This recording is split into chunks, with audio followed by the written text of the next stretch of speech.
वर्णाश्रमोचारवता पुरुषेण परोक्तवान् विष्णुराराध्यते पन्थ्या नान्यस्तत्र स्वकारणम्। আমরাই উদ্ধৃতি দিচ্ছে কোন প্রসঙ্গে বললেন? বিষ্ণু পুরাণ থেকে এই শ্লোক বলেছে। কি বলছে? বর্ণাশ্রম চারুবতা পুরুষেণ পরোক্তবান বিষ্ণুর আরাধ্যতে পঞ্চানান্যস্তত্র কারণম। বলছেন পরম পুরুষ বিষ্ণু বর্ণাশ্রম চার সম্পন্ন পুরুষ কর্তৃক আরাধিত হয়ে থাকে। আর কি বলছেন? বর্ণাশ্রম চার ভিন্ন বিষ্ণু প্রীতি লাভ করা অন্য কোনো উপায় নেই। ভগবান বিষ্ণুর কৃপা পেতে গেলে কি করতে হবে? যে অন্য কোনো পথ নেই। ভগবান বিষ্ণুর কৃপা লাভের ওই একটাই মাত্র পথ। বললেন বর্ণাশ্রম চারুবতা পুরুষেণ পরোক্তবান বিষ্ণুর আরাধ্যতে পঞ্চনান্যস্তত্র কারণ। অন্য কোনো পথ নেই। ভগবান বিষ্ণুর কৃপা লাভের অন্য কোনো পথ নেই। একটি পথ, সেটি হচ্ছে বর্ণাশ্রম ধর্ম পালন। রাম রায় এই উদ্ধৃতি দিয়েছেন, কারণ মহাপ্রভু বলেই দিয়েছেন প্রথমেই। বড় শ্লোক, সাধ্যের নির্ণয়। মহাপ্রভু বলেছেন প্রভু কহে পড় শ্লোক সাধ্যের নির্ণয়। রায় কহে স্বধর্ম আচরণে বিষ্ণু ভক্তি হয়। প্রভু কহে পড় শ্লোক সাধ্যের নির্ণয়। বলেছেন শ্লোক পড়ো, শ্লোক পড়েই বলবে, শ্লোকের প্রমাণ দিয়ে যা বলবে শ্লোক বলে তারপর তার ব্যাখ্যা শোনাবে। তো এই জন্য রাম রায় কি বললেন? স্বধর্ম আচরণে বিষ্ণু ভক্তি হয়। স্বধর্ম আচরণে বিষ্ণু ভক্তি হয়। তার প্রমাণ কি? বললেন তার প্রমাণ বিষ্ণু পুরাণ বলছে। বিষ্ণু পুরাণ বলছেন বর্ণাশ্রম চারুবতা পুরুষেণ পরোক্তবান। তো এই কথা বলেছেন মহাপ্রভু। কি বললেন মহাপ্রভু? এই কথাতে মহাপ্রভু কি বললেন? এগোবাচ্য আগে ভগবান। এ তো বাইরের কথা, তুমি আগে বলো, আগে কি আছে, এরা আগে কি আছে সেটা বলো। কিন্তু রাম রায় প্রমাণ দেখাচ্ছেন কেন বিষ্ণু ভক্তিতে প্রথম থেকেই ইনি শুরু করেছেন। কারণ শ্রোতার গভীরতা জানতে হবে। তো যেখান থেকে সেখান থেকে আমি যদি বলেই চলে গেলাম, শ্রোতা যদি কিছু নাই বুঝতে পারলো আমার কথা, তাহলে তো আমার বকবক করে কোনো লাভ হলো না। এবার এই জন্য ইনি প্রথম থেকেই শুরু করেছেন, একদম প্রথম ধাপ থেকেই উঠতে শুরু করেছেন। এই জন্য তিনি বললেন যে স্বধর্ম আচরণে বিষ্ণু ভক্তি হয়। তো স্বধর্ম আচরণ কি? স্বধর্ম আচরণ কি? স্বধর্ম আচরণ বলছেন, স্বধর্ম আচরণ হচ্ছে যার যার একটা স্বধর্ম আছে, নিজের নিজের ধর্ম। যার যার নিজের একটি করে ধর্ম আছে, সেই ধর্মকেই স্বধর্ম বলে। যেমন পিতার ধর্ম, পুত্রের সেবা করা, পুত্র যখন ছোট থাকে, এও স্বধর্ম। পুত্রের কর্তব্য, পুত্র যখন বড় হয় পিতামাতার সেবা করা, এও স্বধর্ম। পত্নীর ধর্ম, পতির সেবা করা, পতির ধর্ম, পত্নীকে দেখভাল করা, এগুলো সব স্বধর্মের মধ্যেই পড়ে। বলছেন পত্নীর ধর্ম হচ্ছে পতির সেবা করা, আর এই সেবার দ্বারা বললেন সে সব লাভ করতে পারে। নাস্তি স্ত্রীণাম পৃথক যোগ্য, পত্নীর অন্য কোনো ধর্ম নেই। এই শুধুমাত্র এই স্বধর্মের দ্বারা, শুধুমাত্র পতির সেবার দ্বারা সে সবকিছু লাভ করবে, অন্য কোনো ধর্ম নেই। তো এক এক জায়গায় এক এক রকমের স্বধর্ম আছে। আর কি বলছেন ভগবান গীতায় অর্জুনকে যে স্বধর্মের কথা বলেছেন সেটি হচ্ছে 4 বর্ণ আশ্রম ধর্মের কথা বলেছেন। 4 বর্ণ আশ্রম, 4 বর্ণে 4 রকমের স্বধর্ম আছে। কি কি বলছেন? ব্রাহ্মণ, ক্ষত্রিয়, বৈশ্য, শূদ্র। তো ব্রাহ্মণের এক রকম ধর্ম আছে, ক্ষত্রিয়ের এক রকম ধর্ম আছে, বৈশ্যের এক রকম ধর্ম আছে, শূদ্রের এক রকম ধর্ম আছে। ব্রাহ্মণের ধর্ম হচ্ছে যজন, যাজন, অধ্যয়ন, দান আদি ব্রাহ্মণের ধর্ম। ক্ষত্রিয়ের ধর্ম হচ্ছে দান, অধ্যয়ন, যজ্ঞ, দণ্ড, যুদ্ধ ক্ষত্রিয়ের ধর্ম। বৈশ্যের ধর্ম দান, অধ্যয়ন, যজ্ঞ, কৃষিকাজ, বাণিজ্য। আর শূদ্রের ধর্ম হচ্ছে এই 3 শ্রেণীর সেবা করা। তো এগুলো সব স্বধর্মের মধ্যেই পড়ছে। তো এই স্বধর্ম করলে কি হবে বলছেন? এই স্বধর্ম পালন করলে বিষ্ণু প্রীতি হবে, ভগবান বিষ্ণু প্রসন্ন হবেন যদি এই স্বধর্ম আচরণ করা যায়। তো বলছেন ভগবান বিষ্ণু প্রসন্ন হলে কি হবে? স্বধর্ম আচরণ করলে বিষ্ণু প্রসন্ন হবে, বিষ্ণুর কৃপা লাভ হবে। কিন্তু বিষ্ণুর কৃপা, বিষ্ণু যদি প্রসন্ন হয় তাহলে কি হবে? তো এই প্রসঙ্গে বলছেন একবার মৈত্রেয় ঋষি প্রশ্ন করেছিলেন পরাশর ঋষির কাছে। কি প্রশ্ন করছেন? ওই একই প্রশ্ন। প্রশ্নটি হচ্ছে বিষ্ণু আরাধনা করলে কি লাভ হবে? তো সেখানে কি বলছেন? বিষ্ণু আরাধনা করলে ভৌমান মনোরথান সরেগান স্বর্গী বন্ধম তথাস্পদম প্রপন্যাতরাধিতে বিষ্ণু নির্বাণমপি চৌদ্যমম। কি বললেন? ভৌমান মনোরথান স্বর্গান স্বর্গবন্ধনম তথাস্পদম প্রাপণ্যত্বরাধিতে বিষ্ণুর নির্বাণমপি চৌদ্যমম। বিষ্ণু আরাধনা করলে কি হবে? বললেন বিষ্ণু আরাধনা করলে ভৌমান মনোরথান, ভৌমান মানে ভূমি, ভূমি লাভ হবে। আর মনোরথান মানে নিজের মনের মধ্যে যে কামনা আছে কামনা পূর্ণ হবে। ভৌমান মানে হচ্ছে ওই সাংসারিক গাড়ি বাড়ি জমি জায়গার যদি কামনা থাকে সেই কামনা পূর্ণ হবে। আর বললেন মনোরথ মানে মনোবাসনা পূর্ণ হবে, ভক্তি মুক্তি লাভ হবে। আর কি বললেন? স্বর্গী বন্ধনম তথাস্পদম, স্বর্গ, স্বর্গ লাভ হবে, স্বর্গ সুখ লাভ হবে। এমন কি বললেন? ব্রহ্ম সুখ লাভ হতে পারে। আর কি বলছেন? প্রপন্যাতরাধিতে বিষ্ণুর নির্বাণমপি চৌদ্যমম। বললেন নির্বাণ, নির্বাণ মানে কি? নির্বাণ মানে হচ্ছে মুক্তি, নির্বাণ মানে হচ্ছে মুক্তি। তো বিষ্ণু আরাধনা করলে এই সমস্ত ফল লাভ হবে, মুক্তি পর্যন্ত যাওয়া যাবে বিষ্ণু আরাধনায়। মানে স্বধর্মে, স্বধর্মে ভগবান বিষ্ণু প্রসন্ন হন।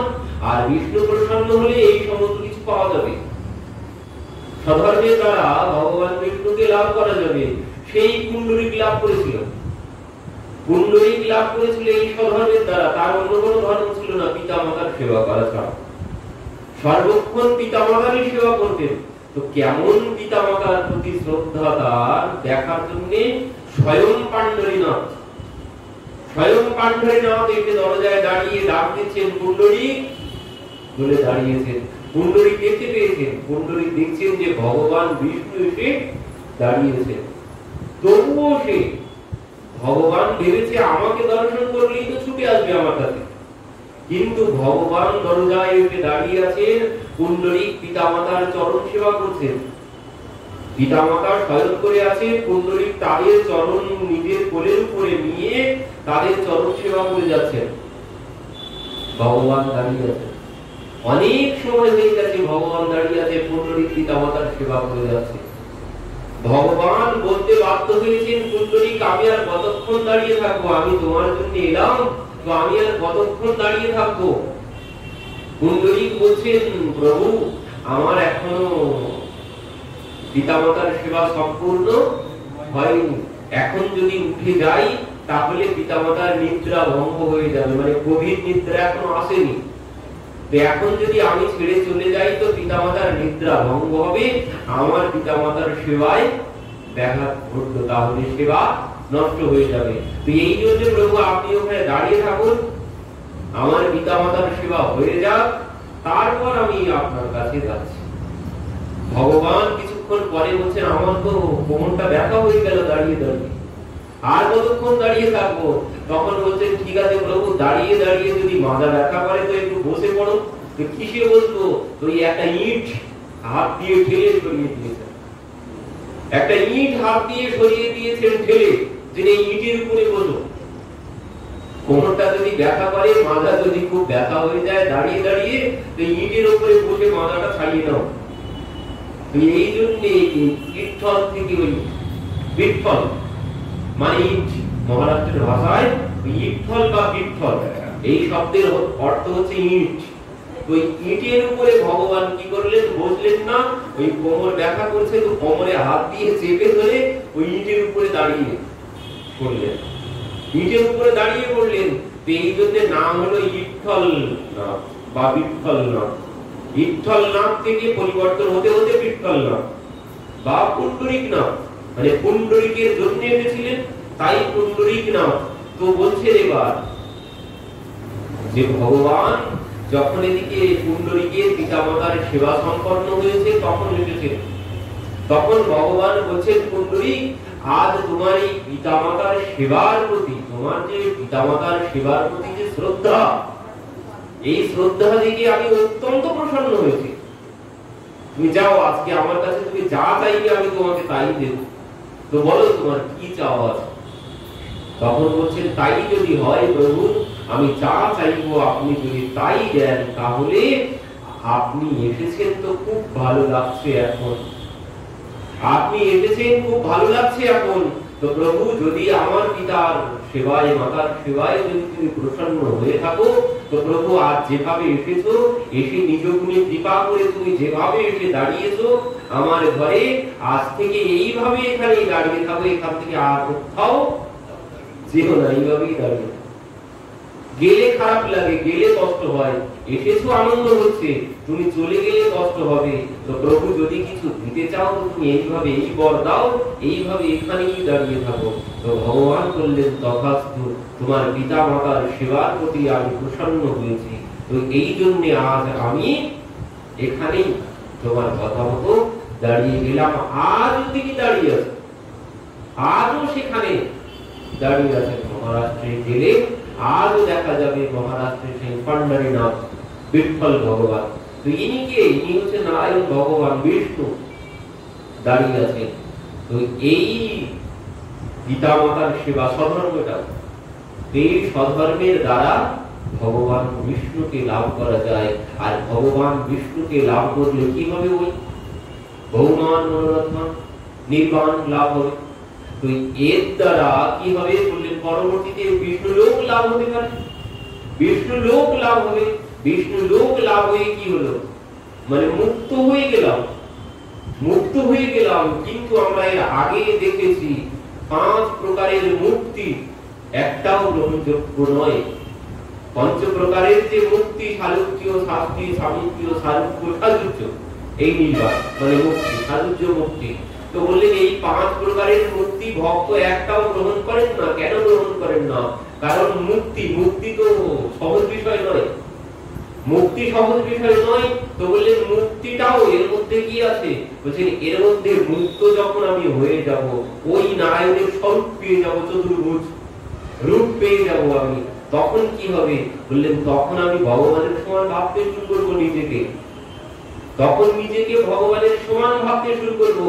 বলছে একজন ভক্তের বাসনা এই নয়, এতে সম্পূর্ণরূপে সুখ লাভ হবে না। ভক্তের বাসনা কি?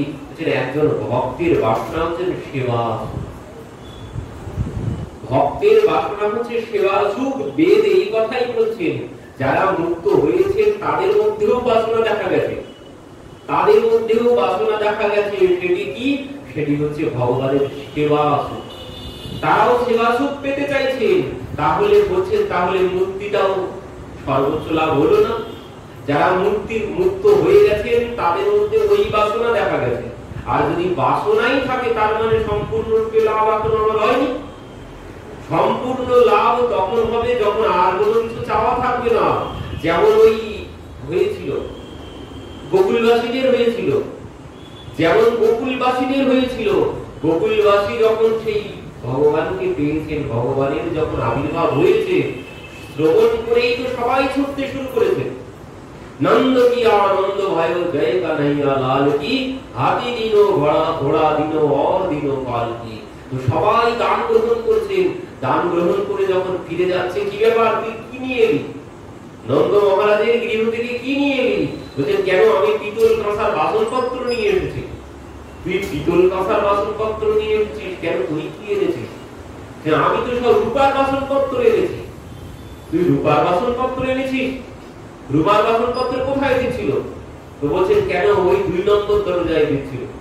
এই কথা শ্রবণ করে পিতল কাঁসা ফেলে দিয়ে সে রূপার বাসনপত্র নিতে ছুটেছে।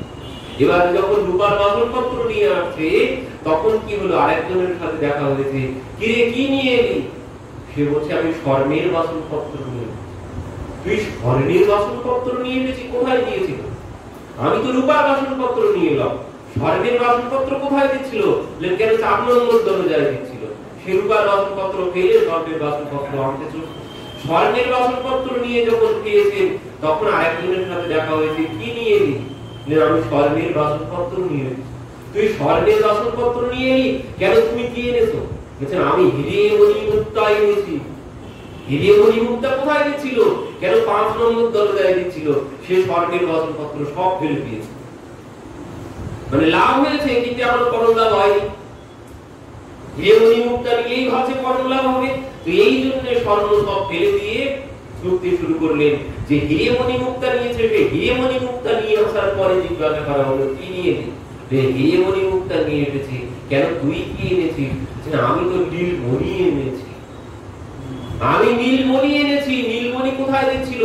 কেন? 7 নম্বর দরজায় দিচ্ছিল। এই কথা শ্রবণ করে সে হিরেমণি মুক্তাও সব ফেলে দিয়েছে, দিয়ে নীলমণি আনতে গেছে। আর যেই নীলমণিকে দর্শন করেছেন, তখন আর কোনো কামনা বাসনা আর কোনো কিছু নেই। মানে এই হচ্ছে পরম লাভ হয়েছে। এই জন্য সুখদেবজি বলছেন, রমা কিরণ বৈষ্ণব। গোকুলের চারিদিকে তাকালে যেন মনে হচ্ছে রমা কিরণ, মানে রমা মানে লক্ষ্মী দেবী, কিরণ মানে নৃত্য করছে। গোকুলে আজ লক্ষ্মী দেবী নৃত্য করছে চারিদিকে। কেন? ওই যে হিরে মণি মুক্তা স্বর্ণ রূপা অলংকার বাসনপত্র সব সমস্ত গোকুলে পড়ে আছে। কেউ একটাও মাথা নিচু করে হাত দিয়ে খুঁজছে না। তার মানে কি? তার মানে এরা সবাই পূর্ণ হয়ে গেছে। এদের কারোর মধ্যে আর কোনো চাওয়া নেই। এদের কারোর মধ্যে আর কোনো চাওয়া নেই, কারণ তারা নীলমণি পেয়ে গেছে। মানে কি? তারা ভগবানকে পেয়ে গেছে। আর ভগবানকে পেয়ে গেলে আর কোনো চাওয়া থাকতে পারে না। এই হচ্ছে সর্বোচ্চ শেষ সীমা। এর উপরে আর কিছু নেই, এর উপরে আর কিছু নেই। এই জন্য সেই মাতা দেবভূতি প্রশ্ন করেছিলেন কপিল ভগবানের কাছে, পুত্র এত ভোগ করলাম, তবুও ভোগ বাসনা কেন যায় না? তখন কপিল ভগবান কি করলেন? কপিল ভগবান বলছেন, মা, সংসার সব অপূর্ণ, সংসার সব অপূর্ণ। এখানে যতই ভোগ করা হোক না কেন, মন কিছুতেই ভরবে না। এখানে যতই ভোগ করা হোক না কেন, মন কিছুতেই ভরবে না। এখান থেকে যেই গিয়েছে, এখান থেকে যেই গিয়েছে, সেই ওই যাওয়ার সময় একটাই কথা চিন্তা করতে করতে গেছেন, মন ভরবে, মন ভরল না কিছুতেই। সবাই অপূর্ণতা নিয়ে এই সংসার ত্যাগ করেছে। এই সংসার যে ত্যাগ করেছে, সে ওই অপূর্ণতা নিয়েই ত্যাগ করেছে। কেউ পূর্ণতা নিয়ে ত্যাগ করেনি। বলছে না, একজন পূর্ণতা নিয়ে এই সংসার ত্যাগ করেছে। সে কে? বলছেন, মা, যিনি পূর্ণ, যিনি পূর্ণ, তাকে যিনি পেয়েছেন, তিনি এই সংসার থেকে পূর্ণতা নিয়েই এই সংসার ত্যাগ করেছে। তিনি কে? মা তিনি হচ্ছেন ওই পূর্ণমদঃ পূর্ণমিদঃ পূর্ণাৎ পূর্ণমুদাচ্যতে পূর্ণস্য পূর্ণমাদায় পূর্ণমেবাবশিষ্যতে। বললেন মা তিনি একমাত্র ব্রহ্ম, বেদ যাকে ব্রহ্ম বললেন তিনি একমাত্র পূর্ণ।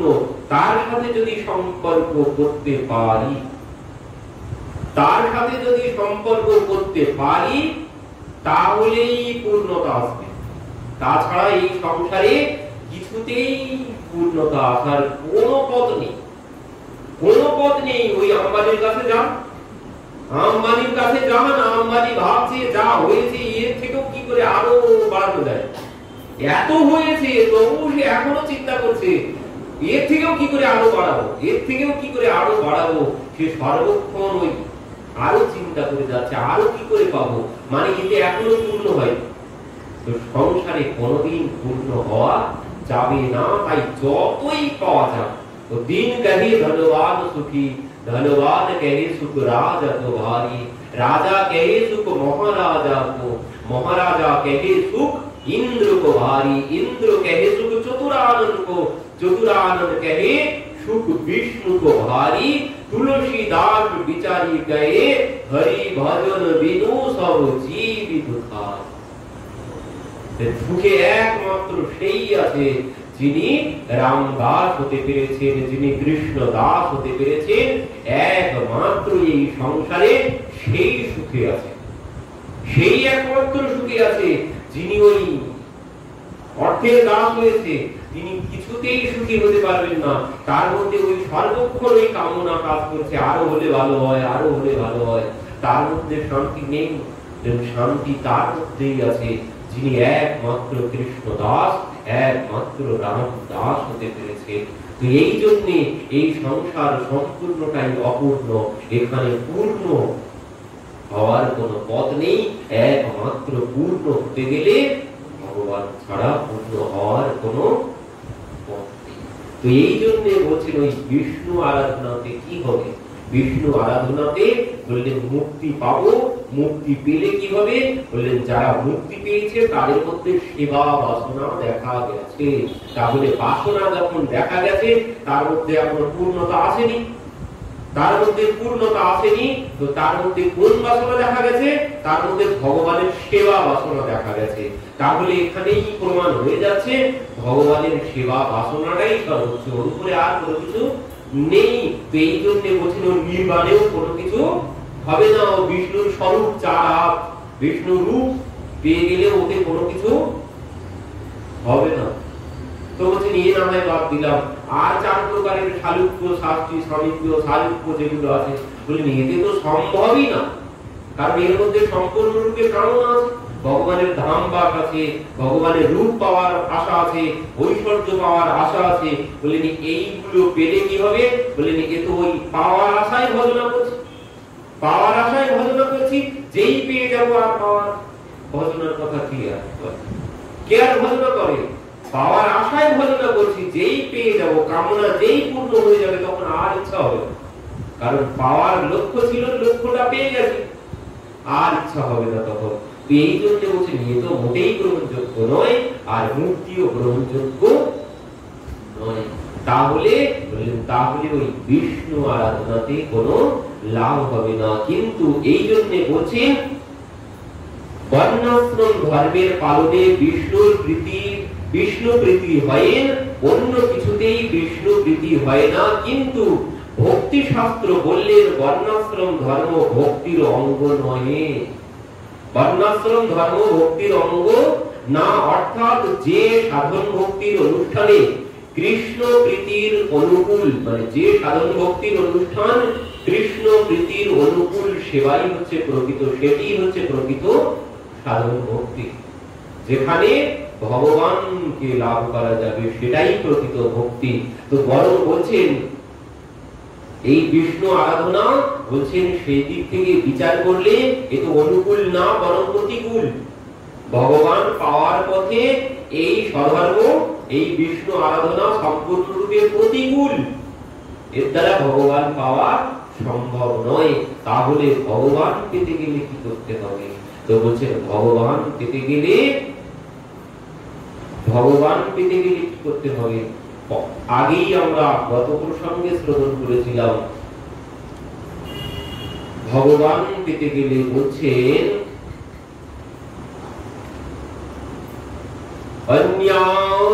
অন্যাভিলাষিতা শূন্যম জ্ঞান কর্মজ্ঞানাবৃতম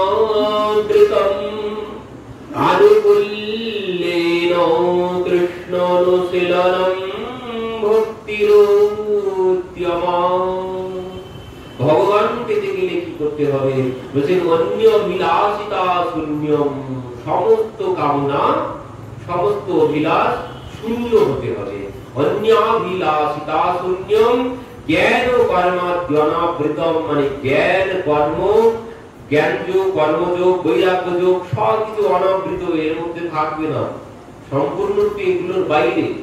জ্ঞান কর্ম কোনো কিছুই এর মধ্যে থাকবে না। আর কি বলেন? আনুকূল্যেন কৃষ্ণানুশীলনম ভক্তিরুদ্যমঃ, একমাত্র ভগবানের সুখের জন্য, ভগবানের সুখের জন্য সেবা হবে। সেবার মধ্যে যদি কামনা থাকে সে সেবা সেবা নয়। সেবার মধ্যে যদি নিজের কামনা থাকে সে সেবা সেবা নয়। তো পঞ্চপ্রকার মুক্তির মধ্যে কামনা আছে, পঞ্চপ্রকার মুক্তির মধ্যে কামনা আছে, ঐশ্বর্য সুখের আশা আছে, স্বরূপ পাওয়ার সুখের আশা আছে, ধাম বাসের আশা আছে, মুক্তি মানে জন্ম মৃত্যু চক্র থেকে মুক্ত হওয়ার বাসনা আছে। তো এই জন্য বললেন এগুলোতে একটাও ভগবানকে লাভ করা যাবে না। আর এগুলো একটাও ভক্তির মধ্যে, শুদ্ধ ভক্তির মধ্যে পড়ে না, শুদ্ধ ভক্তির মধ্যে পড়ে না। তো শুদ্ধ ভক্তি লাভের উপায় কি? শুদ্ধ ভক্তি লাভের উপায় কি? বলেন শুদ্ধ ভক্তি লাভের উপায় হচ্ছে ওই সমস্ত কামনা ত্যাগ করে ভগবানের আরাধনা করতে হবে। তো এই শুদ্ধ ভক্তি লাভের উপায় আবার বলছে রাম রায়, তিনি তো আবার যেমন তেমন ব্যক্তি না, তিনি যেমন তেমন ব্যক্তি না, তিনিও মহান পণ্ডিত, মহান জ্ঞানী ব্যক্তি। না হলে শ্রোতা তার কাছে স্বয়ং ভগবান, যেমন তেমন বক্তার কাছে স্বয়ং ভগবান শ্রোতা হবেন না। তো তিনিও যেমন তেমন ব্যক্তি নয়। তিনি কি জন্য বলেছেন এই কথা যে সাধারণ আচরণে বিষ্ণু ভক্তি হয়? বললেন সাধারণ আচরণ করলে কি হবে? বললেন সাধারণ আচরণ করলে, সাধারণ আচরণের দ্বারাও এর প্রয়োজন আছে, এর প্রয়োজন আছে, সাধারণ আচরণেরও প্রয়োজন আছে। বললেন কতক্ষণ প্রয়োজন আছে? যতক্ষণ না ভগবানের প্রতি শ্রদ্ধা আসছে, যতক্ষণ না ভগবানের প্রতি শ্রদ্ধা আসছে, এই কথার প্রতি শ্রদ্ধা আসছে, ততক্ষণ সাধারণটাই প্রয়োজন আছে। যার এই সমস্ত কোনো কিছু ভালো লাগে না, যার এই কথা শ্রবণ করতে ভালো লাগে না, যার ভগবানের প্রতি কোনো বিশ্বাস নেই, কোনো শ্রদ্ধা নেই, বললেন তার জন্য সাধারণ যথেষ্ট। সে যদি সাধারণ আচরণ করে, বললেন এই সাধারণ আচরণ করতে করতে কি হবে? সাধারণ আচরণের দ্বারা বলছে ওই রজগুণ আর তমগুণের নাশ হয়, রজগুণ আর তমগুণের নাশ হয়। আর রজগুণ আর তমগুণের যখন নাশ হবে তখনই মনটা ভালো দিকে যাবে, তার আগে সম্ভব নয়। রজগুণ আর তমগুণের যদি নাশ না হয় মন কিছুতেই ভালো দিকে যেতে পারে না, কিছুতেই ভালো দিকে যেতে পারে না। একাদশী ব্রত করতে গেলেও রজগুণ তমগুণ যখন নাশ হবে তখনই একাদশী ব্রতের প্রতি শ্রদ্ধা আসবে, তার আগে নয়। ভগবানের ব্রতের প্রতি, ভগবানকে পাওয়ার প্রতি শ্রদ্ধা কখন আসবে? যখন রজগুণ তমগুণের নাশ হবে। রজগুণ তমগুণের যদি আধিক্য আমার মধ্যে বেশি থাকে তাহলে কোনোদিন কোনো ব্রত, কোনো কিছু আমি করতে পারবো না, কোনো ব্রত ভগবানকে পাওয়ার দিকে কোনো নজরই আসবে না। মনে হবে এই তো বেশ ভালো আছে, সংসার বাড়ি ঘর দোর স্ত্রী পুত্র বান্ধব টাকা পয়সা গাড়ি বাড়ি নিয়ে তো বেশ ভালো আছে। এই কথা কখন মনে হবে? যখন এই রজগুণ আর তমগুণ আমার মধ্যে থাকবে। বলেন এই রজগুণ আর তমগুণের নাশ হয় এই বিষ্ণু ভক্তির দ্বারা। এই বিষ্ণু ভক্তির দ্বারা রজগুণ তমগুণের নাশ হবে। রজগুণ তমগুণের নাশ হলে সাত্ত্বিক ভাবের উদয় হবে। আর সাত্ত্বিক ভাবের যেই উদয় হবে বলছেন তখনই তার এই দিকে মন আসবে, তখন তার কথা শ্রবণের প্রতি আগ্রহ আসবে, তখন এই ব্রতের প্রতি তখন আগ্রহ আসবে। সাত্ত্বিক ভাব না এলে কোনদিন ভগবানের কথার প্রতি শ্রদ্ধা আসবে, বসাই যাবে না। এখানে বলতেই পারবো না। তার জন্য রজগুণ তমগুণের নাশ আগে হতে হবে। সত্য গুণের বিকাশ না হলে কথায় কোনোদিন মন বসবে না। তো এই জন্য বললেন স্বধর্ম আচরণ।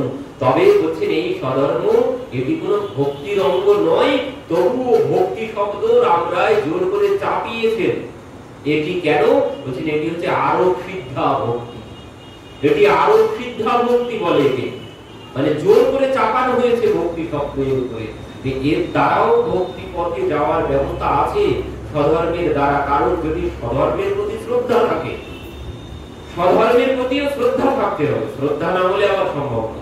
স্বধর্মের প্রতি যদি শ্রদ্ধা থাকে, সেই স্বধর্ম পালন করতে করতে তার রজতম গুণ নাশ হবে, সাত্ত্বিক ভাবের বিকাশ হবে, তখন ভগবানের কথায় মন বসবে। তখন বললেন এই কথা শ্রবণ করতে করতে, সাধু সঙ্গে কথা শ্রবণ করতে করতে, তখন সাধু সন্তের প্রতিও তার শ্রদ্ধা আসবে। আর ওই সাধু সঙ্গের ফলেই সাধু সঙ্গ হয় কৃষ্ণ ভক্তির মূল। কৃষ্ণ ভক্তির মূল হচ্ছে সাধু সঙ্গ। সাধু সঙ্গ ছাড়া কিছুতেই ভক্তি লাভ করা সম্ভব নয়। কৃষ্ণ ভক্তি করিলে সর্বকর্মকৃত হয়। কৃষ্ণ ভক্তি করিলে সর্বকর্মকৃত হয়। বলছেন ভক্তি ফল প্রেম এই সংসার হয়। সাধু সঙ্গে কৃষ্ণ ভক্তের শ্রদ্ধা যদি হয়, সাধু সঙ্গে কৃষ্ণ ভক্তের শ্রদ্ধা যদি হয়, বলেন এই কথা শ্রবণ করতে করতে, সাধু সঙ্গে যখন কথা শ্রবণ করব, এই কথা শ্রবণ করতে করতে সাধু সঙ্গে কৃষ্ণ ভক্তে মানে ভক্তের প্রতি যদি শ্রদ্ধা এসে যায়, আর সেই শ্রদ্ধার সাথে সাথে বললেন তার কৃপা হয়ে যায়। সাধু সন্তের প্রতি তার যদি শ্রদ্ধা এসে যায়, বললেন তার সঙ্গে সঙ্গে কৃপা হয়ে যাবে। কারণ ওই যে সাধু সঙ্গ সর্বশাস্ত্রে কয়, লবমাত্র সাধু সঙ্গে জীবের সর্বসিদ্ধি হয়। আমরা কতদিন শ্রবণ করেছি, সেই ব্যাগ দেবর্ষী নারদের সংস্পর্শে এসে ব্যাধের কল্যাণ হয়ে গেল, ব্যাগ বড় সাধু হয়ে গেল। যে দিনরাত পশু শিকার করত, পাখি শিকার করত, সে সব বাদ দিলেন দেবর্ষী নারদের কাছে এসে। লক্ষ্য হীরা পরম হইলা পরম মহান্তি, হরিদাস ঠাকুরের সংস্পর্শে এসে পরম মহান্তি হয়ে গেলেন। এই তো সেই পাপি তাপি যত ছিল হরি নামে উদ্ধার হলো, তার সাক্ষী জবাই আর মদায়, তো সবাই উদ্ধার হয়ে গেল।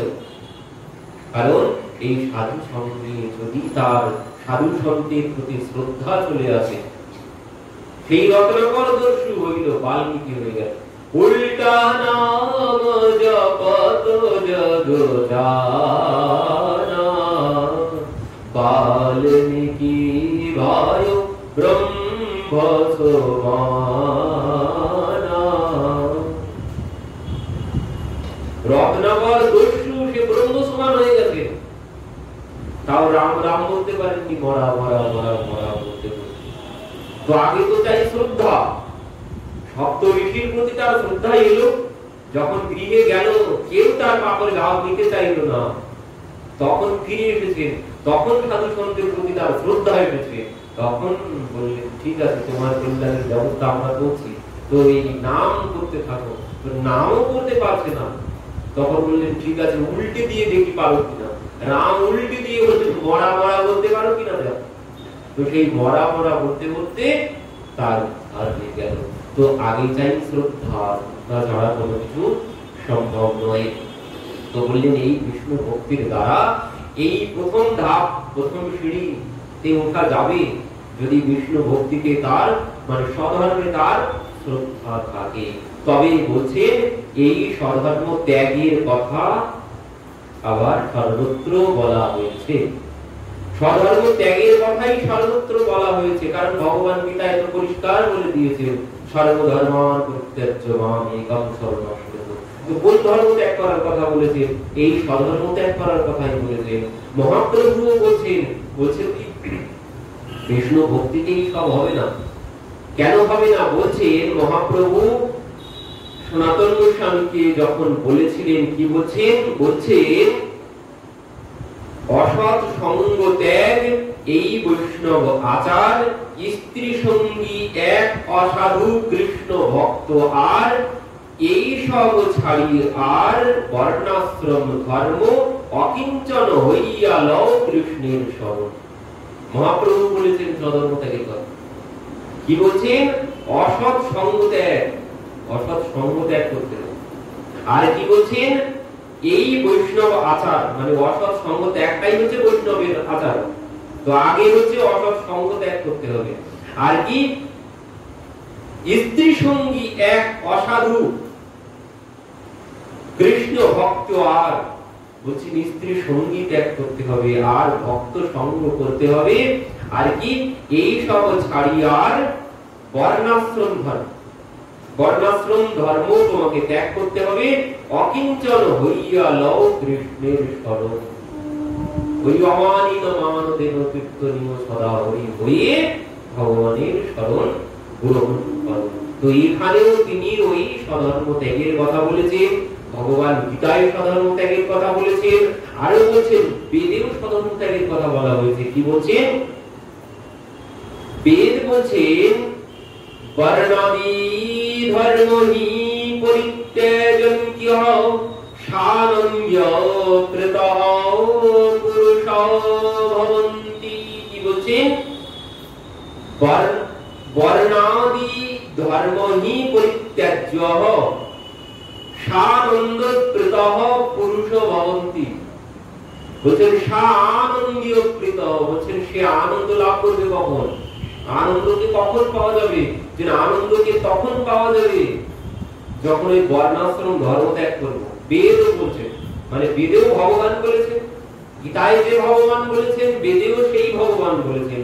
তো গীতার আগে বেদে বলে এসেছেন, গীতার আগে বেদে বলে এসেছেন যে স্বধর্ম ত্যাগ করলে আনন্দ লাভ হবে, স্বধর্ম ত্যাগ না করলে আনন্দ পাওয়া সম্ভব নয়। তাহলে এই জন্য মহাপ্রভু বলছেন জীবের সাধ্য বস্তু হইল বিষ্ণু প্রীতি, আর তাহার সাধন হইল বর্ণাশ্রম ধর্ম। রামরায় বলেছেন, কিন্তু মহাপ্রভু বললেন যে এর দ্বারা কোনো কিছু হবে না, তুমি আগে যদি কিছু থেকে থাকে তুমি সেটা বলো। তো এই জন্য পরবর্তীতে বলছেন প্রভু কহে এহো বাচ্য আগে কহ রায় কহে কৃষ্ণে কর্মার পদ সাধ্য বললেন রায় কহে কৃষ্ণে কর্মার্পণ সাধ্য সার। তো বর্ণাশ্রম ধর্ম তাহলে বাদ দেওয়ার কথাই বলেছেন। আরো বলছেন বর্ণাশ্রম ধর্ম কেন বাদ দেওয়ার কথা বলেছেন? বলছেন বর্ণাশ্রম ধর্ম বাদ না দিলে, বর্ণাশ্রম ধর্ম বাদ না দিলে আনন্দ লাভ হবে না। আর বর্ণাশ্রম ধর্মের মধ্যে থাকলে কি হবে? বলছেন বর্ণাশ্রম ধর্মে ওই সম্পূর্ণরূপে লাভ হচ্ছে না। কেন লাভ হচ্ছে না? যে ভগবান কি বলেছেন? ভগবান বলছেন অহং ভক্ত পরাধীন বিক্রমীতে সমাত্মনা ভক্তিপ্রিয় ভক্তবৎসল। ভগবান বলছেন বিক্রমীতে সমাত্মনা ভক্তিপ্রিয় ভক্তবৎসল। বলেন বর্ণাশ্রম ধর্ম অনুষ্ঠানে, বর্ণাশ্রম ধর্ম অনুষ্ঠানে তিনি কখনো এইরূপ বৈশ্যতা স্বীকার করেন না। বর্ণাশ্রম ধর্ম যদি কেউ পালন করে তার কাছে ভগবান কি বিক্রি হয়ে যায় না? ভগবান তার কাছে বিক্রি হয়েছে এমন কোন জায়গায় প্রমাণ আছে যে যিনি বর্ণাশ্রম ধর্ম পালন করেন তার কাছে ভগবান বিক্রি হয়েছে? বিষ্ণু এসে বিক্রি হতে পারে, বিষ্ণু এসে বিক্রি হতে পারে, কিন্তু ভগবান কোথাও বিক্রি হননি। বিক্রমীতে সমাগমনা ভক্তিপ্রিয় ভক্তবৎসল, আমি ভক্তের কাছে বিক্রি হয়ে যাই। কিভাবে? বলছেন অহং ভক্ত পরাধীন, আমি ভক্তের পরাধীন হয়ে যাই। ভক্ত আমাকে যেভাবে চালনা করে আমি সেইভাবে চলতে শুরু করি। সে কখন? বলেন সে ওই বর্ণাশ্রম ধর্মের দ্বারা সম্ভব নয়, বর্ণাশ্রম ধর্মের দ্বারা সম্ভব নয়। এই জন্য মহাপ্রভু বলেছেন যে ইহ বাচ্চ আগে ভগবান, এর দ্বারা কোনো কিছু হবে না। ভগবানকে যদি বাঁধতে চাই, ভগবানকে যদি নিজের বশে আনতে চাই, তাহলে এই বর্ণাশ্রম ধর্ম দিয়ে কোনো কিছু সম্ভব নয়। তুমি আগে যদি কিছু থাকে, এই বর্ণাশ্রম ধর্মে ভগবান কারো কাছে বিক্রি হন না। ভগবান বিক্রি হন কখন? ভগবান বিক্রি হন তখন, কখন বলছে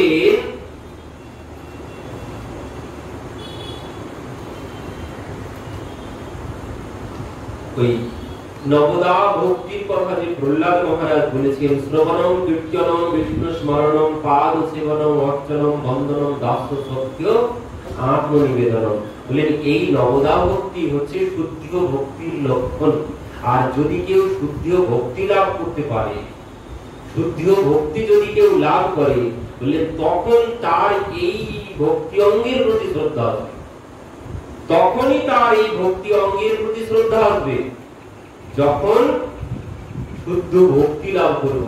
ওই শুদ্ধ ভক্তি লাভের উপায় প্রথমেই বললাম সাধুসঙ্গ, সত্যগুণের বিকাশ, সত্যগুণের বিকাশে সাধুসঙ্গ, সাধুসঙ্গে ভগবানের কথা শ্রবণ। আর বলছেন এই কথা শ্রবণটাই সাধন হয়ে যাবে, কথা শ্রবণটাই সাধন হয়ে যাবে যখন শুদ্ধ ভক্তি লাভ করতে পারবে। শ্রবণ কীর্তনটাই আমার সাধন, ভক্তি হয়ে যাবে। বলে যখন আমি শুদ্ধ ভক্তি লাভ করব, বলছেন তখনই তার এই নবদা ভক্তি অঙ্গ যাজনের প্রতি আগ্রহ বাড়বে। আর তাতে বলছেন তাতেই ভগবান আনন্দ লাভ করবে। যখন নবদা ভক্তির প্রতি আমার শ্রদ্ধা, এই ভক্তি অঙ্গের প্রতি আমার শ্রদ্ধা আসবে, বলছেন ভক্ত তখন আনন্দ লাভ করবে, তখন ভগবানও আনন্দ লাভ করবে। এই যে কথা শ্রবণ করছি, এই যে কথা শ্রবণ করছি, বলছেন প্রকৃত যদি শ্রবণ করি, এতে তো আমার যেমন লাভ হচ্ছে, আমার যেমন আনন্দ হচ্ছে, বলছেন ভগবান ঠিক তেমন আনন্দ লাভ করবে। এতেই আমার ভগবানের সেবা হয়ে যাবে। আর কোনো কিছু প্রয়োজন নেই, কোনো কিছুর প্রয়োজন নেই। বলছেন যদি আমি মন দিয়ে কথা শ্রবণ করি, কীর্তন করি, তাহলেই ভগবানের সেবা হয়ে গেল। ভগবান এতেই খুশি হবেন, আমিও যেমন আনন্দ পাবো, ভগবানও ঠিক তেমন আনন্দ পাবে। তার জন্য কি বলে, তার জন্য শুদ্ধ ভক্তি স্তরে আগে আমাকে পৌঁছাতে হবে, শুদ্ধ ভক্তির স্তরে আগে আমাকে পৌঁছাতে হবে। এই জন্য বলছেন দেখুন, সবই মনো কৃষ্ণ পদারবিন্দায় বাচংসি বৈকুণ্ঠ গুণানুবর্ণনে করই হরির মন্দির মার্জনাদিষু শ্রুতিম চকারচ্যুত সৎকথাদয়ে। বলছেন এই ভগবানের সেবার প্রতি, নবদা ভক্তির প্রতি কখন আমার মন আসবে, কখন মন আসবে, যখন শুদ্ধ ভক্তি লাভ করব। শুদ্ধ ভক্তি যতদিন না লাভ হচ্ছে, ততদিন এই শ্রবণ কীর্তন স্মরণের প্রতি আমার মন সম্পূর্ণরূপে আনন্দ লাভ হবে না। এর মধ্যে দিকে সম্পূর্ণরূপে যদি আনন্দ লাভ না হয়, তাদের আবার কোনো ক্রিয়া হবে না।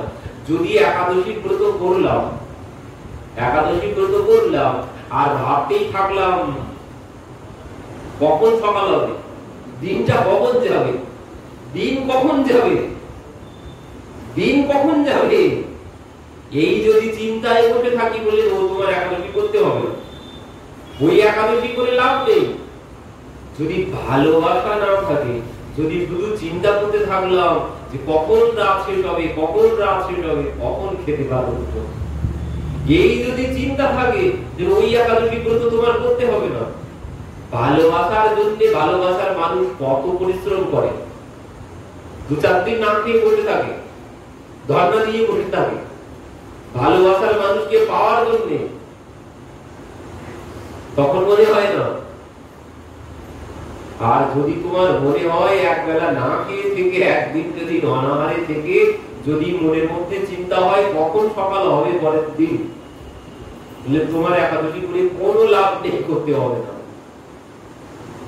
করতে হবে না। যদি এমন চিন্তা হয়, একাদশী ব্রতের মানে লাভ কি হবে, একাদশী ব্রত কেন করছি, এই যে ওই সাত্বিক ভাব জাগানোর জন্য, রজগুণ তমগুণ নাশ করার জন্য, রজগুণ তমগুণ নাশ করার জন্যই ব্রত পালনের নিয়ম হয়েছে। মানে সত্যগুণের বিকাশ হবে, আর সত্যগুণের বিকাশ হলেই ভগবানের দিকে মন আসবে।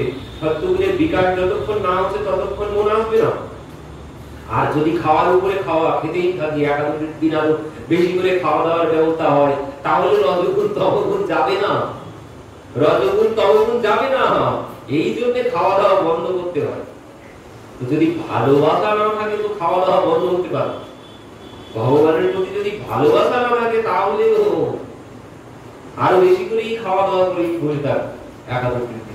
এই জন্য আমাদের অম্বরীশ মহারাজ কি বলছেন এখানে সুখদেব বলছেন সবই মন কৃষ্ণ পাদার বৃন্দয়, যে সম্পূর্ণ মনটাকে ভগবানের চরণে দিয়ে দিয়েছেন, সম্পূর্ণ মনটা ভগবানের চরণে দিয়ে দিয়েছেন। আর কি বাচাংশী বৈকুণ্ঠ গুণানুবর্ধনে, বাচাংশী মানে ওই ভগবানের কথা কীর্তনে তার সমস্ত দিন কেটে যায়, গুণানুবর্ণনে তার সমস্ত দিন কেটে যায়।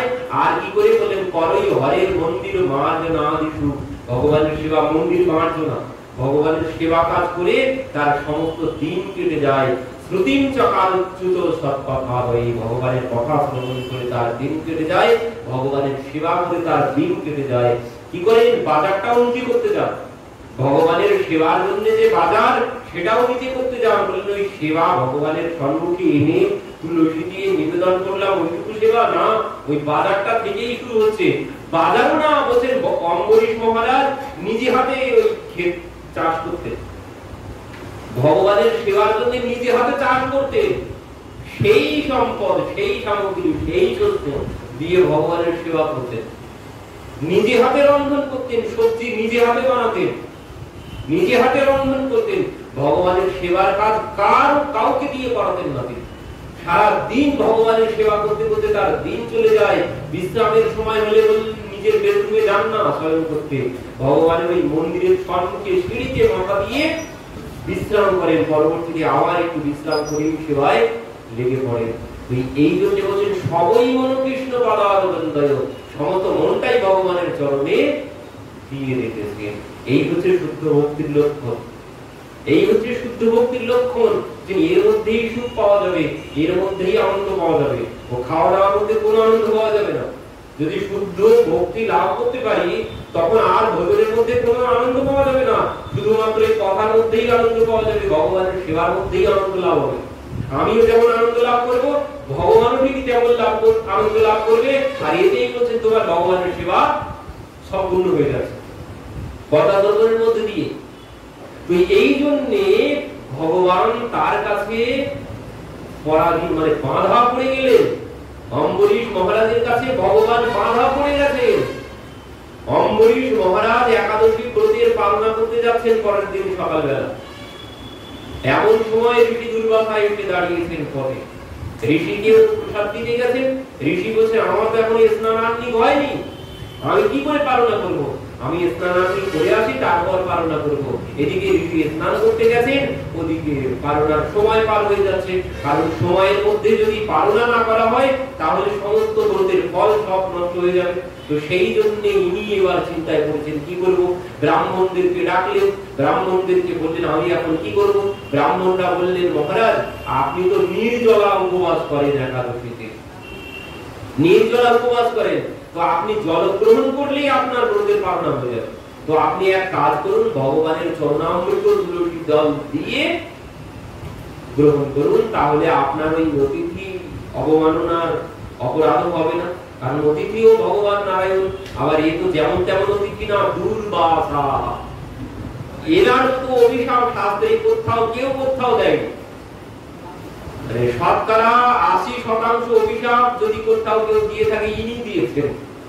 শতকরা ৮০% অভিশাপ ইনি দিয়েছেন, এনার দ্বারাই দেওয়া হবে, আর কেউ দেয়নি এমন অভিশাপ। তো এই জন্য ইনি চিন্তা করছেন এমন করি কি। তো এইবার যখন ঋষিরা বললেন আপনি ওই চরণামৃত গ্রহণ করুন, এতে আপনার ওই অতিথি অবমাননা হবে না, মানে ভক্ষণ ভোজন করাও হচ্ছে না, এদিকে আপনার ব্রত রক্ষা হয়ে যাচ্ছে। এই কথা শ্রবণ করে যেই চরণামৃত নিয়ে পান করতে গেছে ওদিকে দ্বারে ঋষি এসে উপস্থিত। ঋষি দেখছেন যে ইনি ব্রতের পালনা করতে শুরু করেছেন।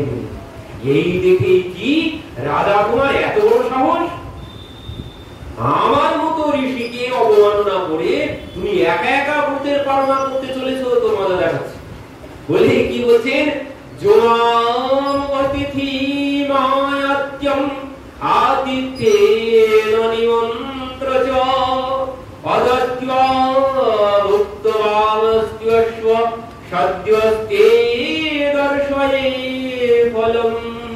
যোমাম অতিথি মায়াত্যম আতিথ্যেন নিমন্ত্রচ অদত্ত্বা ভুক্তবাবস্ত্য সাধ্য হচ্ছে দর্শাই ফলম, দেখাচ্ছি তোমাকে ফল, এর ফল তোমাকে দেখাচ্ছি, তুমি একা একা ভূতের পালনা করতে যাচ্ছ। এই বলে কি করেছেন, জটা ছিঁড়ে ফেলে দিয়েছেন। যেই জটা ছিঁড়ে ফেলেছেন ভূমিতে, সেখান থেকে কৃত্যা দৈত্য আবির্ভূতা হয়েছেন। তো সেই কৃত্যা রাজাকে গিলে খেয়ে যেতে যাচ্ছেন, সঙ্গে সঙ্গে ভগবানের সুদর্শন এসে কৃত্যার শিরচ্ছেদ করে দিয়েছেন। এবার কৃত্যার শিরচ্ছেদ করে দিয়ে ওই ঋষি দুর্বাসার শিরচ্ছেদ করতে যাচ্ছেন। ঋষি দেখলেন এই তো সুদর্শন আমার দিকে আসছে, এই দেখে ঋষি ছুটতে শুরু করেছেন। ছুটতে ছুটতে গেলেন কোথায়, স্বর্গে গেলেন, ইন্দ্র আদি দেবতার কাছে গেলেন। দেবতারা বললেন আপনি শীঘ্রই এখান থেকে চলে যান। ব্রহ্মার কাছে গেলেন, ব্রহ্মা বলছেন আপনি শীঘ্রই এখান থেকে চলে যান, কারণ আপনার সাথে আমিও যেতে পারি, কোনো গ্যারান্টি নেই, আপনি এখান থেকে চলে যান। কৈলাসে মহাদেবের কাছে গেছেন, মহাদেব দেখছেন পেছনে দুর্বাসা ঋষির পেছনে সুদর্শন চক্র আসছে। ঋষি দেখেই সঙ্গে সঙ্গে মহাদেব বলছেন ঋষিবর পথ দেখুন আগে, এখানে দাঁড়াবেন না, পথ দেখুন আগে আপনি, কারণ আপনার পেছনে যে দাওয়া করেছে আপনি এখানে দাঁড়াবেন না, এখানে দাঁড়ালে আপনার সঙ্গে আমার যাওয়ার সম্ভাবনা আছে, তো আপনি এখান থেকে চলে যান। সেখান থেকে চলে এসেছেন, ছুটতে শুরু করেছেন, যাওয়ার আর কোনো পথ পাচ্ছেন না, কোথায় যাবো। তখন পথে দেবর্ষি নারদের সাথে দেখা হয়েছে। দেবর্ষি নারদ বলছেন ঋষিবর কি হয়েছে, এইভাবে ছুটছেন কেন, এইভাবে কেন ছুটছেন? বলছেন ওই দেখুন আমার পেছনে। বলছেন দাঁড়ান, এতক্ষণ আপনি যে ছুটেছেন, এই সুদর্শন যদি আপনাকে সত্যি শিরচ্ছেদ করতে চাইতো, এতক্ষণ করেই ফেলতো, এত ছোটার সময় দিত না আপনার, এত সময় আপনি পেতেন না। যদি আপনাকে সত্যি শিরচ্ছেদ করতে চাইতেই সুদর্শন, তো আপনি এই যে এত ছোটাছুটি করেছেন, এত সময় পেতেন না আপনি, কখন আপনার শিরচ্ছেদ হয়ে যেত। শুনুন, এই সুদর্শন থেকে যদি বাঁচতে চান, ওই 4 সুদর্শন তাকে গিয়ে দর্শন করুন। যদি বাঁচতে চান 4 সুদর্শন তাকে গিয়ে দর্শন করুন। এই কথা শ্রবণ করে সোজা ভগবানের কাছে গিয়ে উপস্থিত হয়েছেন, প্রভু রক্ষা করো, প্রভু রক্ষা করো, তোমার সুদর্শন থেকে তুমি আমাকে রক্ষা করো। ভগবান বলছেন আমি তো পারবো না। কেন? অহং ভক্ত্যো পরাধীন যশ্বতন্ত্রৈব দ্বিজ সাধুবীর গ্রস্ত হৃদয় ভক্তৈর ভক্তজন প্রিয়। আমি আমার ভক্তের অধীন হয়ে গেছি, আমি আমার ভক্তের অধীন, আমার ভক্ত যেভাবে চালায় আমি সেইভাবে চলি, আমি কোনো কিছু করতে পারবো না। ঋষি শ্রবণ করে বলছেন সে কি প্রভু, আপনি তো স্বতন্ত্র, আপনি পরাধীন কি করে হয়ে যাচ্ছেন? ভগবান বলছেন না, আমি স্বতন্ত্র না। দেবর্ষি নারদ বলেছিল এই কথা, পরম স্বতন্ত্র না শির পর কই। তুমি কি ভেবেছো তোমার উপরে আর কেউ নেই, তুমি যা করবে সবাইকে তাই সহ্য করতে হবে? তুমি আমাকে জানো না, আমি তোমাকে অভিশাপ দিচ্ছি। দেবর্ষি নারদ অভিশাপ দিয়েছে। তো ভগবান বলছেন আমি পরাধীন, আমি স্বতন্ত্র না। প্রভু কে তোমাকে এইভাবে পরাধীন করলো, কে তোমাকে এইভাবে পরাধীন করলো? ভগবান বলছেন দেখো, আমি ভক্তের কাছে পরাধীন হয়ে যাই, সেই ভক্তের কাছে। কোন ভক্তের কাছে? বলছেন বশী কুর্বন্তি মাম ভক্তা সৎস্ত্রীয় সৎপতিম যথা। বলছেন যেমন করে একজন পত্নীর কাছে তার পতি অধীন হয়ে যায়, একজন পত্নী সদ্য বিবাহিতা, সে যখন আসে তখন তো ভয় হয়ে আসে, কিন্তু পরবর্তীতে কি হয়, তার ভয়েই সবাই কাঁপতে শুরু করে, তার ভয়েই সবাই কাঁপতে শুরু করে।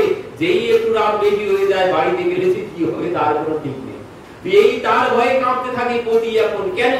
কারণ যে প্রথমে ভয়ে হয়ে এসেছিল সে আর সবাইকে জিতে নিয়েছে। কেন? ওই পতিকে সেবার দ্বারা, শ্বশুর শাশুড়িকে সেবার দ্বারা সে সেই ঘরের এখন মালকিন হয়ে গেছে। পতির সেবার দ্বারা, শ্বশুর শাশুড়ির সেবার দ্বারা, সেবা ছাড়া কোনোদিন আবার হওয়া যাবে।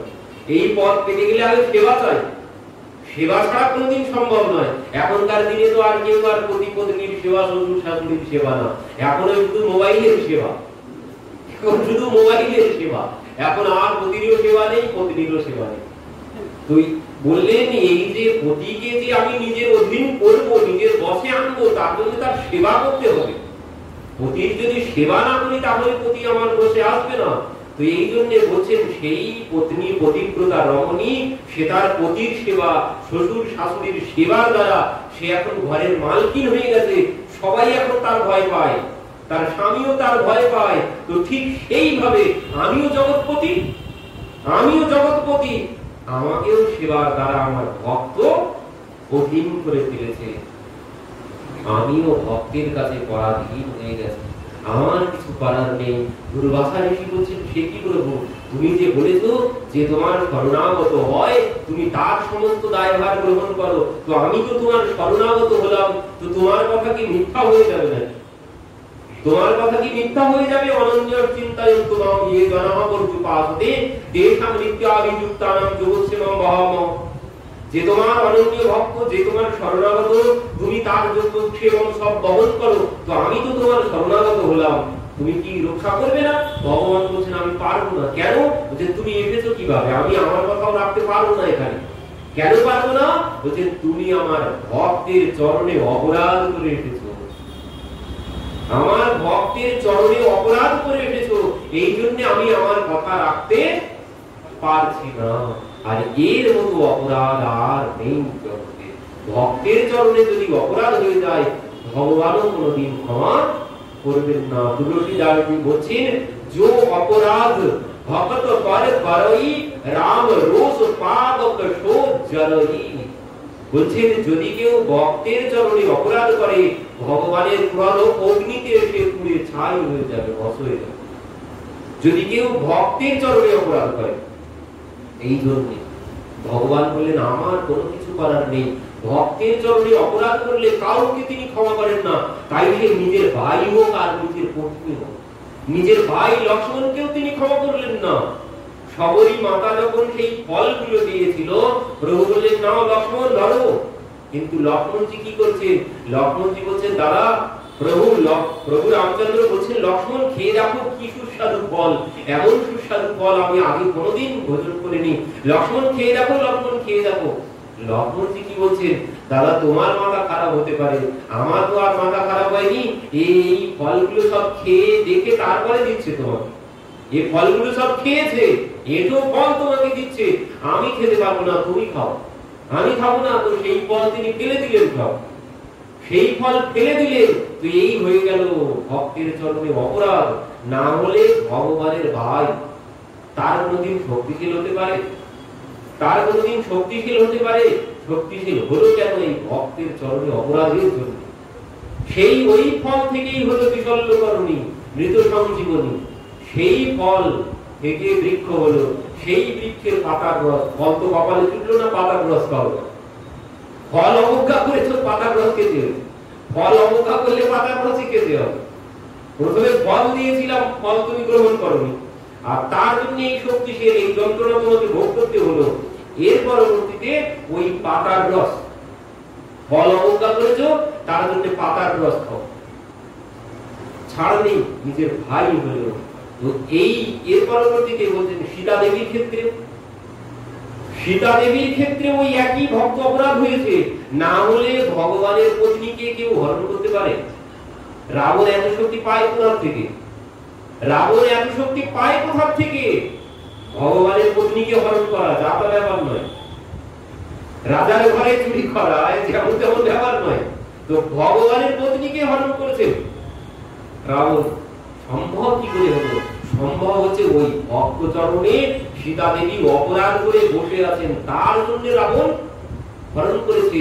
আমরা এর আগে অনেক আগে শ্রবণ করেছিলাম, যত দুঃখের মূল অপরাধ, যত দুঃখের মূল সব অপরাধ। কোথাও না কোথাও জেনে অপরাধ হয়েছে, না জেনে অপরাধ হয়েছে।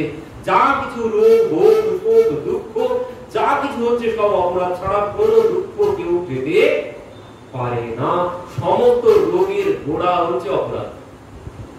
সমস্ত রোগের গোড়া, সব কিছুর গোড়া হচ্ছে অপরাধ। কোথাও না কোথাও আমার অজান্তে অপরাধ হয়ে গেছে, তার জন্যই আজ কষ্ট ভোগ করছি। এই সীতা দেবী যখন সেই মানিক সোনার রূপ ধারণ করে এলো, প্রভুকে বললেন যে আমার ওই সোনার হরিণ চাই। ছুটতে শুরু করেছেন প্রভু।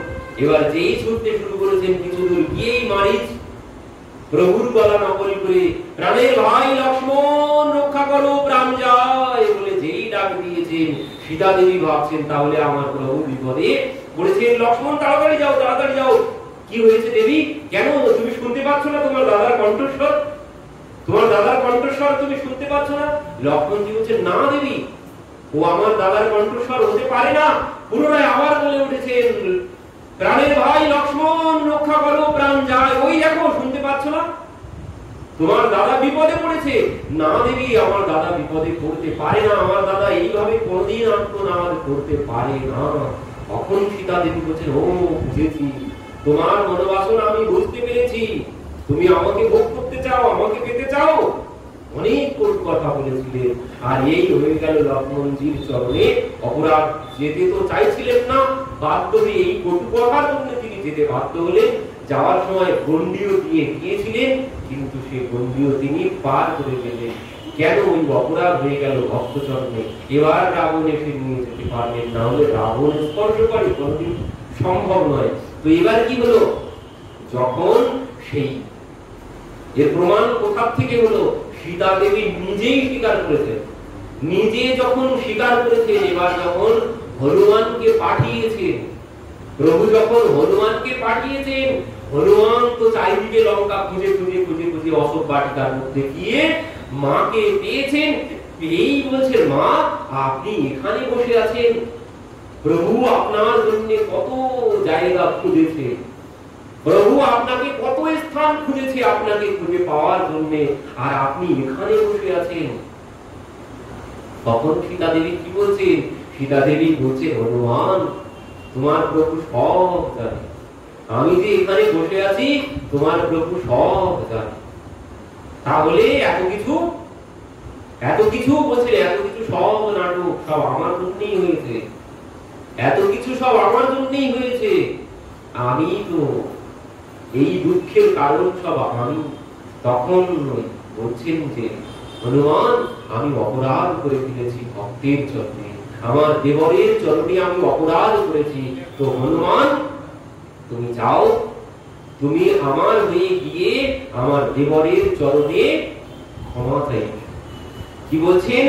অনুজ সমেত গেয়ু প্রভু চরণা, দীন বন্ধু প্রাণ তারতি হরণা।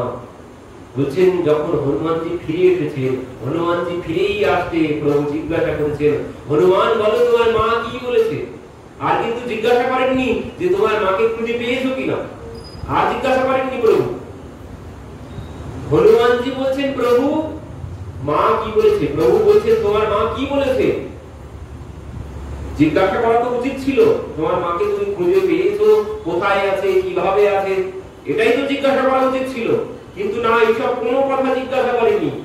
যেই হনুমানজি সম্মুখে এসে দাঁড়িয়েছেন, প্রভু বলছেন, বলো তোমার মা কি বলেছে, ক্ষমা চেয়েছে কিনা এটাই শুনতে চাইছেন আগে। তো হনুমানজি এসেই বলছেন যে, প্রভু মা আপনার আগে প্রভু লক্ষ্মণজির জন্য প্রণাম পাঠিয়েছেন, তার চরণে তিনি ক্ষমা চেয়ে তাকে প্রণাম আপনার আগে পাঠিয়েছেন। প্রভু বলছেন, লক্ষ্মণ হনুমান তোমাকে আর বলতে হবে না, চলো এবার লঙ্কা আক্রমণ করব। এতদিন তিনি আক্রমণ করতে পারতেন না, এতদিন তিনি আক্রমণ করতে পারতেন, কিন্তু করেননি। কেন? বলছেন ওই যে অপরাধ হয়ে আছে, অপরাধের ক্ষমা যতদিন না হচ্ছে, ভক্তের চরণে যতদিন না ক্ষমা চাইলেন, ততদিন সীতা দেবী ওখানে কষ্ট ভোগ করবেন। আর যা কিছু হয়েছে সব নাটক মাত্র। এর একটাই কারণ, সেটি হচ্ছে ভক্তের চরণে অপরাধ। এই অপরাধ যদি একবার ভক্তের চরণে হয়ে যায়, তাহলে আর উদ্ধারের কোনো উপায় নেই। এই জন্য বলছে, আমার কোনো কিছু করার নেই, আপনি আমার ভক্তের কাছে চলে যান, যদি সে রক্ষা করে। এই কথা শ্রবণ করেই ঋষি ফিরে এসেছেন দাদার কাছে। এসে দেখছেন সেই অম্বরীশ মহারাজ সেই চরণামৃত নিয়ে হাতে 1 বছর সেইভাবে দাঁড়িয়ে আছে চৌকাঠে, দরজার চৌকাঠে 1 বছর ধরে হাতে চরণামৃত নিয়ে দাঁড়িয়ে আছেন। সঙ্গে সঙ্গে ঋষি গিয়ে দণ্ডবত হয়ে পড়েছেন। মহারাজ বলছেন, কি ব্যাপার ঋষিবর, আপনি প্রণাম কেন করছেন? প্রণাম আমি করব, আপনি প্রণম্য, আপনি ঋষি, আমি তো একজন রাজা, আপনি আমাকে প্রণাম করবেন না, আমি করব প্রণাম আপনাকে। তখন ঋষি কি বলছেন? তখন ঋষি বলছেন, আমি জেনে গেছি যে একজন ভক্তের মহিমা কি। অবমানন্ত দাসানাম মহত্যম দৃশ্যমধ্যমে, আমি ভক্তের মহিমা জেনে গেছি। ভগবান বলেছিলেন ভক্তের মহিমা কি?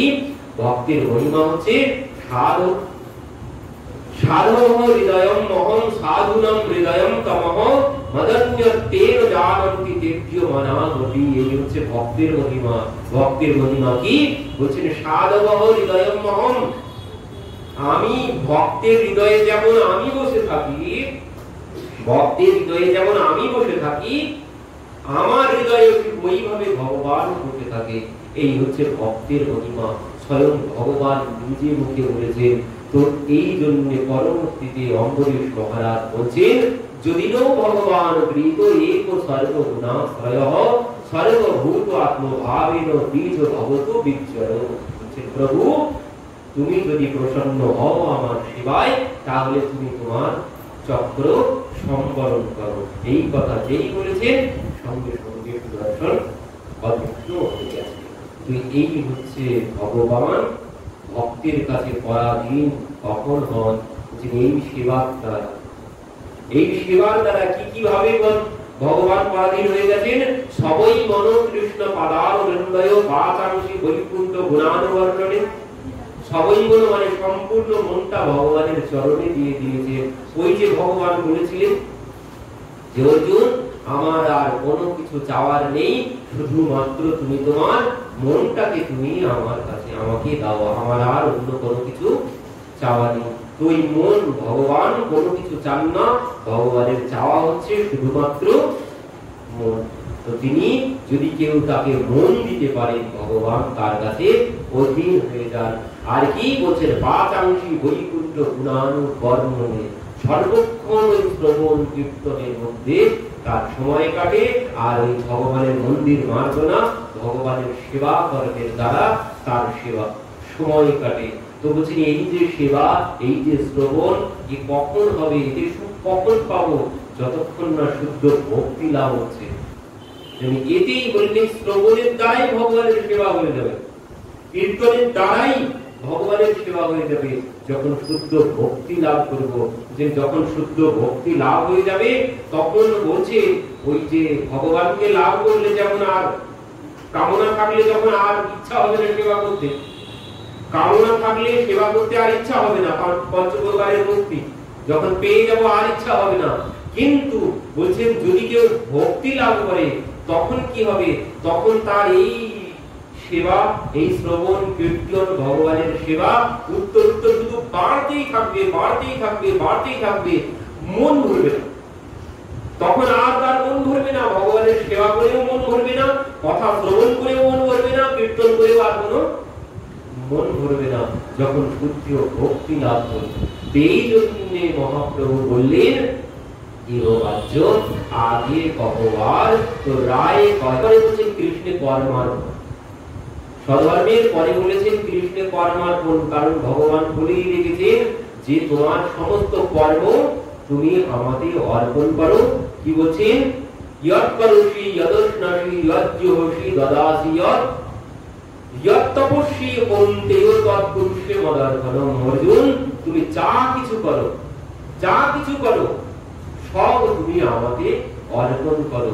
তো এই জন্য বলছেন, তাহলে কৃষ্ণে পরমার্পণ সাধ্যসার, কৃষ্ণে কর্ম অর্পণটাই সাধ্যসার। বললেন এও মহাপ্রভু বলেছেন, এতেও তো হবে, এও বাধ্য আগে কহবার। তুই কেন হবে না? আমরা কর্ম অর্পণ কি বুঝি? কর্ম অর্পণ বলতে আমরা কি বুঝি? কর্ম অর্পণ বলতে আমরা কি বুঝি? কর্ম অর্পণ বলতে খুব ভালো করে শুনবেন কথা। কর্ম অর্পণ বলতে আমরা কি বুঝি? এই যে জগন্নাথ মন্দির হয়েছে, জগন্নাথ মন্দির হয়েছে, জগন্নাথকে বসিয়েছি, এই কর্ম কি অর্পণ হয়ে গেছে? জগন্নাথকে নিবেদন করলাম, জগন্নাথকে বসালাম, আমরা এটাই ভাবি, এটাই ভাবি কর্ম করবো, কর্ম করে তারপর ভগবানে উৎসর্গ করে দেব, আমার কর্ম সমর্পণ হয়ে গেল। কর্ম করলাম, কর্ম পরবর্তীতে ভগবানে অর্পণ করে দিলাম। কর্ম সমর্পণ আমরা এটাই ভাবি, একে কর্ম সমর্পণ বলে না, একে কর্ম সমর্পণ বলে না। কর্ম সমর্পণ কাকে বলে?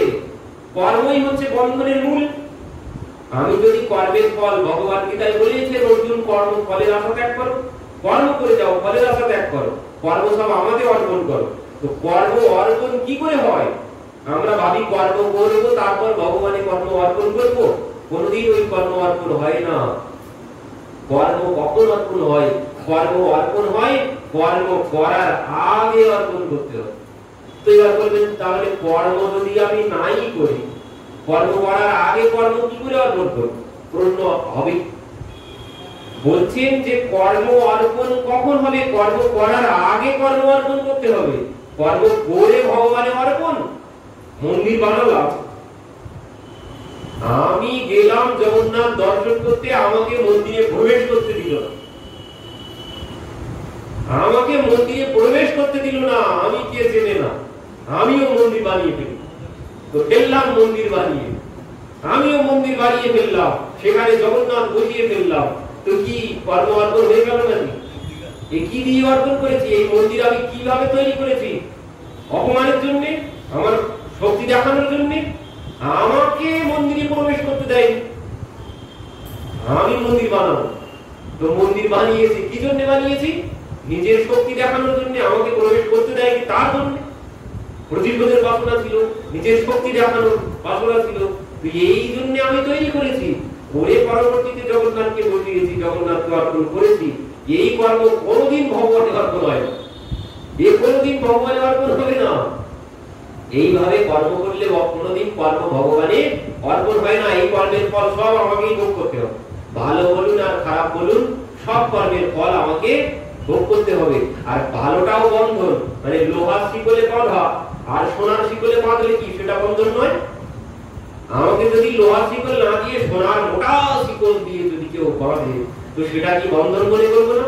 তো বলছিল ভালো কর্মের বন্ধন আছে। অহংকার দিয়ে যে মন্দির বানিয়েছি, হয়তো ভালো কর্ম করেছি, এর জন্যও বন্ধন, এর ফল ভোগ করতে হবে, এর জন্যও বাধা পড়তে হবে আমাকে। তো বললেন কর্ম কখন করলে বাধা পড়বো না? যে কর্ম তখন করলে বাধা পড়বো না যখন কর্ম করার আগে কর্ম ভগবানে সমর্পণ করে দেব। কর্ম করার আগে কর্ম ভগবানে সমর্পণ করতে হবে। তো কিভাবে? বলছিলেন এই জন্য একটা বিধান আছে আমাদের। কোনো কিছু কর্ম করতে গেলে কি হয়? পূজা পার্বণ করতে গেলে কি হয়? আগে সংকল্প করায় না? আগে সংকল্প করায়। এখন তো আমি কিছু করিনি, সংকল্প আগে হয়ে গেছে। আমার এখনো পূজা হয়নি, পূজার আগে সংকল্প করছি, ওই হচ্ছে কর্মের আগে কর্ম অর্পণ হয়ে গেল। ওই সংকল্পে কর্ম অর্পণ হয়ে গেল, সংকল্পে কর্ম অর্পণ হয়ে গেল, এখন আমি কর্ম করতে পারিনি। তো বলছেন এবার সংকল্পেও কর্ম অর্পণ হচ্ছে না, এখনো একটুখানি বাকি আছে।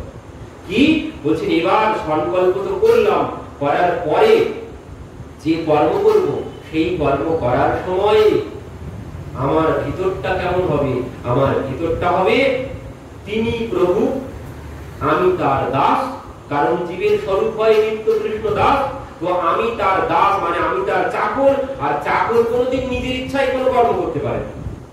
চাকর নিজের ইচ্ছায় কোনোদিন কোনো কর্ম করতে পারে না, দাস নিজের ইচ্ছায় কোনো কর্ম করতে পারে না। সে প্রভুর নির্দেশ মতো কর্ম করবে।